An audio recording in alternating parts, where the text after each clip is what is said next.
Et bienvenue dans cette nouvelle émission, c'est François, j'espère que tu vas très bien. Aujourd'hui, nous allons parler tranquillement des crypto-monnaies et du Bitcoin. Voilà, un petit podcast du mois d'août, petit podcast pour la plage, dans les oreilles. On va prendre du recul et notamment, je vais te donner le programme de suite, hein, ça va être très simple. On va faire une review du marché. Voilà, je vais te donner mon avis sur ce qui se passe en ce moment, sur le Bitcoin, sur les cryptos. Et également, alors, j'ai partagé hier sur Instagram que je mettais 100 000 dollars sur une jeune crypto. Alors, tu as de la chance aujourd'hui puisque je vais te donner le nom de cette crypto. Alors, d'habitude, en tout cas, depuis 2 ans, je m'étais dit de ne pas donner publiquement de nom de projet, de nom de crypto, de crypto-monnaie comme ça, hein, par-dessus l'épaule. Parce que la majorité qui est néophyte, faut le dire, qui écoute cette émission, peut le prendre mal et peut faire des erreurs. On va faire un presque all-in dessus. Et normalement, voilà, je garde mes pépites pour mes clients et ma formation crypto. Hein. Mais aujourd'hui, on va faire exception pour plusieurs raisons. Et aussi parce que ça va faire des mois que j'ai déjà conseillé ce token à mes clients. Ça fait des mois que moi-même je suis positionné dessus. Mais là, je l'avais en fond de portefeuille. Mais bon, au vu du timing, au vu du prix, c'est vraiment une superbe opportunité. Donc je partage ces cadeaux. C'est une pépite parmi tant d'autres. Donc je voulais aussi juste avant de commencer, juste m'excuser légèrement sur mon irrégularité certaine cet été. Voilà, entre le travail acharné qu'on est en train de mettre sur leur token qui va disrupter le monde au bas mot, et le fait qu'on voyage pas mal en ce moment en famille, tu me pardonneras, j'espère. Mais vraiment, en tout cas, je tenais aussi à vous remercier pour les retours sur les dernières émissions. Vraiment, c'est-à-dire qu'il y a eu l'émission sur l'investissement sur le vin, sur le cannabis, sur la reprise d'entreprise, même l'émission sur Nietzsche et le Bitcoin vous a plu, alors que c'est pas forcément ce qui va faire le plus de vues, le plus de clics, j'en conviens bien, mais c'était des sujets que je voulais aborder, et merci en tout cas pour vos retours nombreux pendant vos vacances, pendant que tout simplement ce temps qui serait plus à même de profiter en famille, dehors, sous le soleil. Donc on va commencer. Je vais reprendre de suite sous les yeux le charts et CoinMarketCap, comme ça sera plus simple pour moi. On va se lancer sur ce premier point, je te donnerai à la fin le nom, mais je voulais vraiment parler de ça au tout début, parce que le marché, depuis quelques jours, quelques semaines, est sexy. Il est redevenu sexy pour pas mal d'entre vous. Donc le marché, voilà, globalement, il se prépare à une nouvelle vague dans ce cycle. Il se met en place pour un potentiel nouveau rallye. Et d'un point de vue analyse technique, on va dire que tous les indicateurs sont positifs. C'est-à-dire que presque tous les outils d'analyse technique nous ont donné des signaux forts de retournement de marché. Donc c'est ce que je répète depuis des mois. C'est-à-dire que la correction qu'on a connue dernièrement au mois de mai, si je ne me trompe pas, ça ressemblait pas du tout à un top. Donc je t'invite pour le coup, je ne vais pas me répéter, mais à écouter, à réécouter même mes émissions précédentes purement crypto, purement technique. J'en ai fait 2 ou 3 dernièrement, où je parle de ça clairement. Je dis pourquoi c'était pas du tout la fin du cycle, pourquoi c'était pas du tout la fin du bull run. Je ne vais pas continuer là-dessus. Mais voilà, il y a quand même 99,99% d'investisseurs qui viennent écouter ce podcast, mon podcast. Donc c'est pas des traders. Donc on regarde le long terme, on va regarder des indicateurs d'analyse sur cette plage de temps. On va pas commencer à regarder du heure, du 4 heures, même du journalier, c'est encore trop court. Donc voilà, le marché actuel, c'est-à-dire que le cycle actuel du Bitcoin, il ressemble de plus en plus au cycle de 2013. C'est-à-dire que même si le contexte, bien sûr, n'est pas du tout le même si les acteurs engagés n'ont rien à voir, parce que certains, je les vois venir avec leurs gros sabots, mais quand on regarde d'un point de vue technique, il y a énormément de similarités avec le cycle de 2013. C'est-à-dire que celui de 2017, il avait été, comment dire, il avait été plus facile à appréhender. C'est-à-dire qu'on va dire qu'il y avait une très grande vague unique composée de plusieurs corrections plus ou moins similaires d'ailleurs en termes de proportion. Ce qui est en train de se passer et celui de 2013 se ressemble de plus en plus. Donc ce qui vient de se passer, cette petite consolidation, a fait énormément de bien au marché. C'est-à-dire qu'on a digéré une première hausse qui a été très importante, Et là, on est on est dans la continuation du bull market. C'est-à-dire que même si là, j'enregistre ce podcast, là, d'ailleurs, ça vient de baisser de 2%, mais même si demain ou après-demain ça descend, ça peut descendre encore un peu, on digérer, puisqu'on a une nouvelle petite vague qui est très, très intéressante ces 4 dernières semaines, mais ça peut encore descendre un tout petit peu. Mais voilà, c'est-à-dire que c'est vraiment la continuation du bull market. C'est-à-dire que le cycle haussier n'est pas terminé, toi. Donc je veux bien que tu le comprennes, surtout si tu es débutant. Et surtout si tu es débutant, c'est exactement ce que je viens de dire. C'est le terme que j'ai utilisé, c'est la digestion. Tu vois. Imagine, tu es au restaurant. Tu es au restaurant, les buffets à volonté, toi, par exemple. Tu vas te servir 3, 4, 5 assiettes. Au bout d'un moment, tu n'en peux plus. Même ça te dégoûte, tu as mal au ventre, tu as envie de vomir. Peut-être que c'était déjà arrivé. Tu profites, mais tu vois, tu vas à fond. Et à un moment donné, il n'y a plus rien qui rentre. Et bah voilà, tu t'arrêtes, quoi. Tu vas pas te rendre malade non plus, et tu sors du restaurant. Voilà. Et tu vas digérer. Tu vas digérer. Et pourtant, le soir, tu vas manger, toi. Probablement, ou alors tu vas te faire un petit dîner plutôt simple, ou alors le lendemain matin, mais tu vas remanger de nouveau, parce que tu as donné à la fois à ton système qui est ton corps le temps, l'énergie et tout simplement le fonctionnement, que ça se déroule et qu'on reparte de plus belle. Bah, c'est exactement pareil. On a digéré une première hausse qui a été quand même très très très importante, hein. Je te le rappelle, on est passé de plus ou moins 10 000, et déjà c'était un beau prix. Sur le cycle précédent, on est monté à plus de 60 000, c'est quand même ultra impressionnant. Donc voilà, là on était sorti du restaurant et là on commence de nouveau à se dire tiens, on a faim, tiens, on va commencer à remanger un petit peu et pourquoi pas refaire un nouveau restaurant buffet à volonté dans la foulée. C'est possible. Donc je crois d'ailleurs toujours au top de ce cycle, le fameux pic le plus haut qu'on va connaître, soit fin 2021. Novembre-décembre ou début 2022. Mais c'est-à-dire qu'au grand maximum, pour moi, ça sera sur le premier trimestre, quoi. Il y a aussi des probabilités que ça puisse tomber en avril-mai, mais grand maximum, encore une fois, fin 2021, 2022. Voilà, fin 2021, début 2022. Donc, on devrait terminer, d'ailleurs, ce qu'on est en train de connaître là, d'un point de vue purement technique, comme on dit, on est sur la formation de ce qu'on appelle soit un triangle, soit une tasse et anse. Donc ça fait, on va avoir normalement dans les jours qui viennent, dans les semaines qui viennent, une volatilité qui va diminuer avant d'exploser normalement vers le haut. Alors il y a des probabilités aussi que ça redescende, hein, mais j'y crois pas. C'est-à-dire qu'entre ce que je viens de dire, ce qu'on a déjà démontré auparavant dans les émissions précédentes, normalement, et de toute façon ça reste une figure chartiste qui normalement on s'extrait par le haut. Donc soit on va former ce que je dis une tasse et anse, soit un triangle, et à ce moment-là, à la fin on va avoir très peu de volatilité. Ça on l'a déjà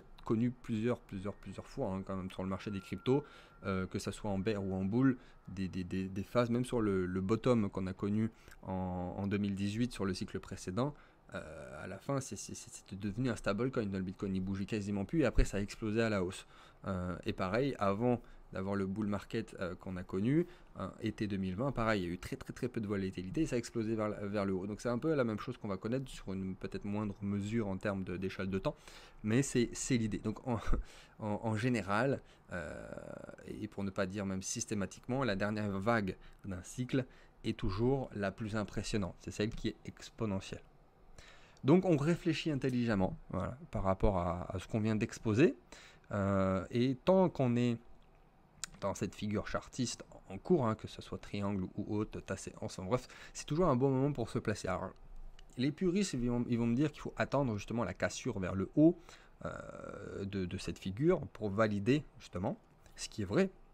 Une fois que la figure a été formée et qu'on s'extire vers le haut, c'est-à-dire que d'un point de vue risque, c'est là qu'il faut se placer. C'est-à-dire qu'on a confirmé, il y a très peu de risques que ça descende et on a 95% de chances que ça augmente. C'est les statistiques. Mais sincèrement, comme je viens de le dire, je crois très fortement à une augmentation du marché du crypto, quelle que soit l'échelle de temps, sauf évidemment à très court terme, ça peut descendre encore une fois, et que dans tous les cas, on est ici pour du moyen et du long terme, et non du court terme. Donc se placer maintenant, alors que le retournement de marché a été acté, c'est ce qu'on a dit au tout début du podcast, on prend clairement beaucoup moins de risques qu'il y a encore même 4 semaines, quand on était dans ce fameux range entre 40 et 29K, que tout le monde criait aux 20 000, 15 000, 10 000, ça y est, c'est la fin du Bitcoin, c'est le bear market, même des influenceurs le disaient, enfin bref, où je n'étais clairement pas d'accord.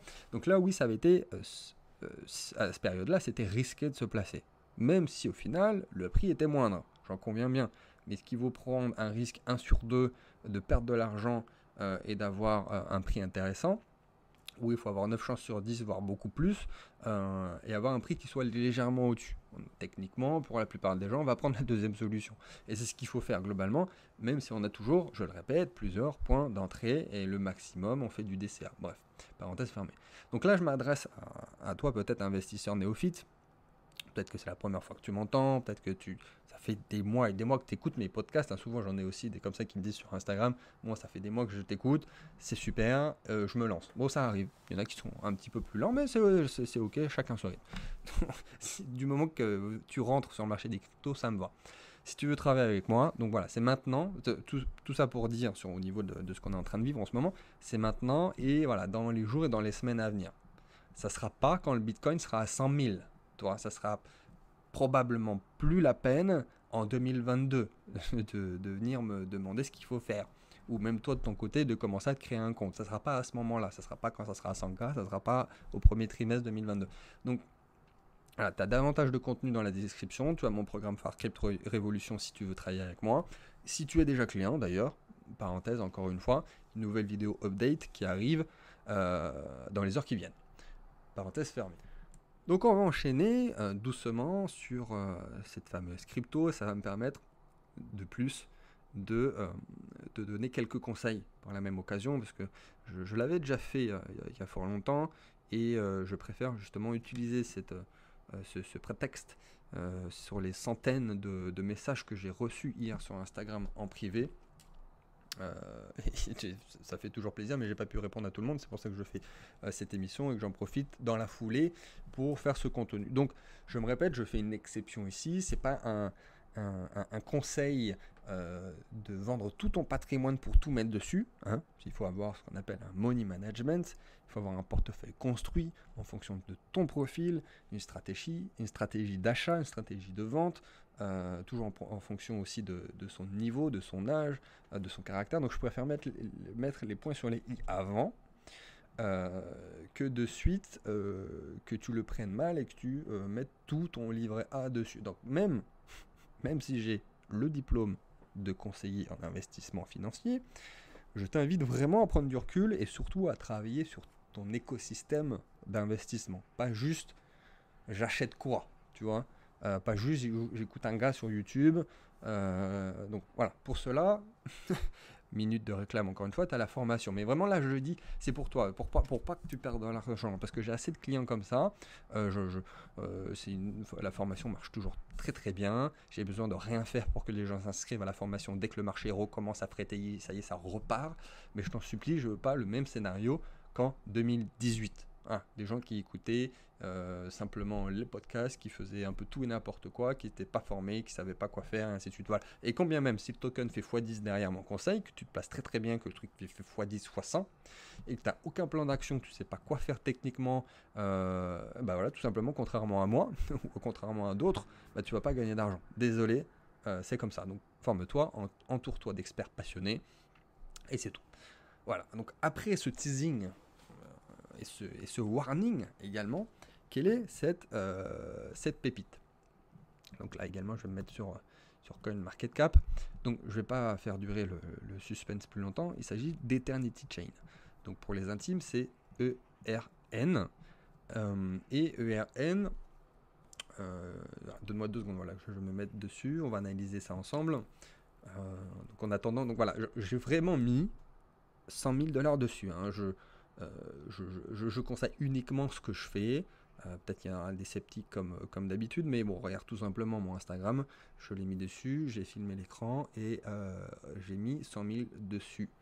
Je ne vais pas te refourguer par simple intérêt, je ne sais lequel, enfin s'il y en a qui le font, mais un coin pour lequel on m'aurait payé pour le mettre en avant. Pas du tout le cas. Bref, Eternity Chain, on va faire très très simple, c'est une plateforme qui produit des NFT sous licence. Je ne vais pas te réexpliquer ce qu'est un NFT, puisqu'on a fait un podcast sur le sujet déjà, en mars, émission 138, intitulé La folie des NFT potentiel x 100 x 1000. Donc tu peux aller l'écouter si c'est pas fait, si tu sais pas ce que c'est un NFT. Donc Eternity Chain, voilà, c'est un des gros acteurs du marché des NFT. Et bon, accessoirement, c'est ma préférée sur la forme et sur le fond. Et d'ailleurs, ils ont fait très récemment, ça date d'il y a quelques jours, ils ont fait une collaboration avec le Parisien Léo Messi. Donc il l'a annoncé, il n'y a pas que lui, hein, mais là c'est tout frais et lui-même l'a annoncé. Donc tu le sais, normalement, il y a deux choses à regarder quand on investit sur un marché comme celui des cryptos. Il y a le fondamental et le technique. Le fondamental, en gros, c'est le quoi, et le technique, c'est quand. Et même si on sait que dans le monde des cryptos, la technique est toujours bien plus importante, on néglige pas non plus le fondamental. C'est-à-dire que même des fois, c'est du fondamental que vient la hype. Hype qui peut justement engendrer un certain mouvement de marché, une hausse qui, techniquement parlant, derrière, va avoir un impact. Mais c'est sûr que la technique, on va en reparler juste après, je vais te donner mon avis, c'est pour le coup sur ce token là très pertinent.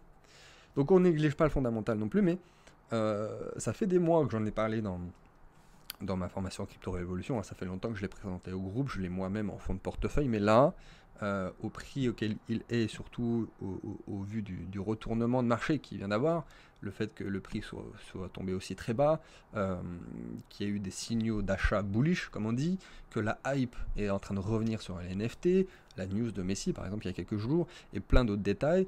Voilà, en gros c'est pour ça que j'y vais, et que j'y vais maintenant, et que j'en remets une louche. J'en avais déjà, hein, pour tout te dire, et ça fait un moment que je l'avais conseillé. Là je suis en train de regarder les chiffres, il y a aussi des choses très intéressantes, hein. Par exemple, il y a un max supply de 30 millions de RN, ce qui est très peu et ce qui est très intéressant en général, de par mon recul sur ce genre de token. Et il y a une vraie utilité aussi du token qui va être utilisé pour acheter les NFT, les fameux NFT sur la plateforme Eternity Chain. Le token lui est utilisé pour faire les achats de NFT. Donc voilà, il y a peu de tokens, il y a une vraie utilité. Et d'un point de vue technique, il y a eu ce qu'on appelle un double bottom qui a été formé donc, depuis quelques mois. Donc c'est en gros un double bottom, c'est vraiment une figure parfaite pour se placer. En général, c'est un synonyme de hausse juste derrière. Donc ça a même été formé, c'est comme un énorme W arrondi. Et là, même si on veut rentrer dans le détail, ça a été ce qu'on appelle un Adam et Ève. C'est-à-dire que ça a été un V suivi d'un U. Et c'est ce qu'on a fait un double bottom. Ensuite, la résistance de ce double bottom est devenue support, c'est-à-dire que là on est en train de former ce qu'on appelle la anse de la tasse derrière, et donc là c'est ce que beaucoup de personnes recherchent. On est dans la anse, donc ça peut très vite arriver, c'est-à-dire dans les jours, dans les semaines, en tout cas normalement au mois d'août, ça devrait péter à la hausse. Donc là on a vraiment tout ce qu'on recherche, on cherche quelque chose qui est hype, comme on l'a dit, avec derrière sur le moyen terme une vraie utilité, avec un max supply assez bas, une formation d'un double bottom qui est donc une figure bullish, une tasse et anse qui est en train de se former, donc c'est parfait. C'est parfait. Ensuite, je vais te donner mes targets quand même, hein, parce qu'on va pas dire tiens on va essayer de faire un x10 et tant qu'il n'y a pas x10 je vends pas. En général, c'est pas comme ça qu'on fait, hein, parce qu'admettons ça fait que x9 et derrière ça retombe comme un soufflé, et bah tu auras loupé un x9. Donc mes targets qui sont d'un point de vue encore une fois purement technique, hein, c'est quand on regarde ce qui s'est passé avant, il y a des supports, il y a des résistances à passer, et il y en a 3 intéressantes. Il y en a une à 28$, donc à 28$, là, je t'ai même pas donné le prix. Là, il est à 15$ quelque chose. Alors désolé si tu écoutes cette émission et que le truc il a explosé, qu'il a déjà fait x10, hein, mais donc j'ai mis mes 100 000 quand c'était à 13$ quelque chose. Enfin bref, là on est à 15$ quelque chose. Et donc il y a vraiment 3 résistances à passer. Il y a à 28$, il y a à peu près à 42$, et il y a le plus haut historique qui est à 70 $. Donc déjà à 28, 42 et 70, j'aurais vendu une partie. Après, une fois que ça passera au-delà du plus haut historique, ce qu'on appelle, on sera en price discovery, c'est-à-dire qu'il n'y aura plus de limite psychologique aux traders, et donc ça peut aller à n'importe où jusqu'à l'infini. Donc vends par palier, effectivement, si encore une fois mon conseil est pertinent et que demain ça fait un x10, vends par palier. Dans tous les cas, voilà, même si tu ne veux pas investir sur le token ERN, bon, je t'invite quand même à aller regarder sur le site Eternity, voire même te créer un compte pour te procurer des NFT pour ton propre plaisir, c'est super intéressant. Et après, bon, encore une fois, attention, il y a quand même de la concurrence sur le marché, il y a plein de projets NFT qui jaillissent tous les jours, mais ça reste quand même un des gros acteurs du marché, et il y a à ce niveau-là, il y a peu de concurrence. Voilà, faire un partenariat avec Messi, bon, il n'y en a pas beaucoup qui le font. Non, je vais m'arrêter là. Tu peux te procurer des ERN sur Binance, oui, c'est ça. Pour savoir le quoi, le comment et connaître d'autres pépites pour diversifier, tu sais quoi faire. Et je te dis à très vite pour une prochaine émission.